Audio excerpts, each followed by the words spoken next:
something really doesn't add up here, right? This is where I'm coming from, right? His doctors have really not been forthcoming when it comes to the president's mental acuity.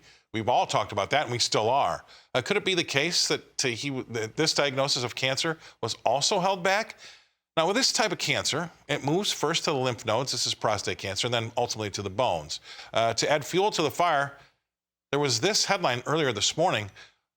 Our leading oncologist, which in the States they call him America's oncologist, his name is Dr. Zeke Emanuel.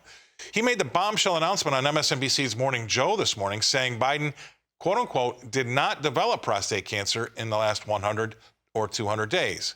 He had it while he was president, and Emanuel insisted, and he probably had it at the start of his presidency in 2021. Yes, I think there's no disagreement about that, is what he said. Wow. All I can say is that's pretty amazing. I wanted to get the thoughts of my next guest on this subject. Please welcome to the show, Rebecca Walser. Now, Rebecca, I know you're not a doctor. I'm not a doctor either. And it's not about dementia. And this isn't really about prostate. It's about keeping the truth from the American public. And this is a sensitive subject. I'm not kicking a guy down that's got a cancer diagnosis or sort of mental acuity issues. But what I am not happy about is the fact that we're the last to know. And it seems as though there's a concerted effort to keep it from us. What say you? You know, this is a game changer. This is a game changer, and it needs to be a wake-up call for the American public. I've always not understood how we could have, and this is not to be funny, I'm not being funny here, I'm not making a joke here, how we could have the Easter Bunny directing the President of the United States when he's receiving children at the White House on Easter Sunday or that weekend, you know, and no one in the media says what's wrong, what's going on, let's call it out. So in other words, the media obfuscated for the most amount of time I've ever seen anything like it.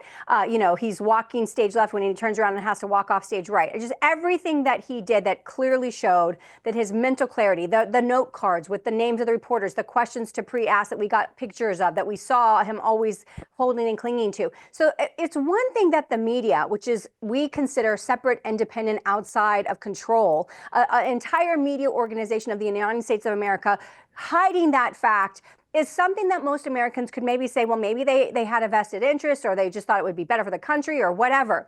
But this is a game changer, Scott, because this is something different. This is a medical exam that, you know, for the people out there that have read that you don't get normally prostate exams, PSA exams past 70, you have to understand this is the President of the United States.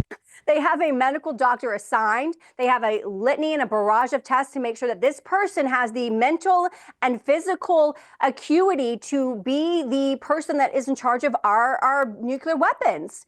And so this is internal, Scott. This is an internal decision. You know, I'm not a doctor, but I can speak to the facts. You know, his Gleason score has been reported as a 9. That indicates bone metastasis. That is a 5 to 10 year development under the cancer prostate wing, as I understand from urology. So what we're talking about is something that is at least a 5-year scenario under normal circumstances. Maybe it's super aggressive, maybe it's 3 years, but whatever the term is, it's not the last 100 or 200 days, to your point about Zeke Emanuel and saying that this morning. And that is the game changer. This was intentionally held back from the American public, and so much so that his own doctor again said that he was fit to run again for a second term and serve. That's the biggie. That is the biggie, right? And I don't mean to interrupt, but look, and again, I know I'm going to get hate mail. That's okay, but it's not about the prognosis of the prostate cancer or the mental acuity issues with dementia.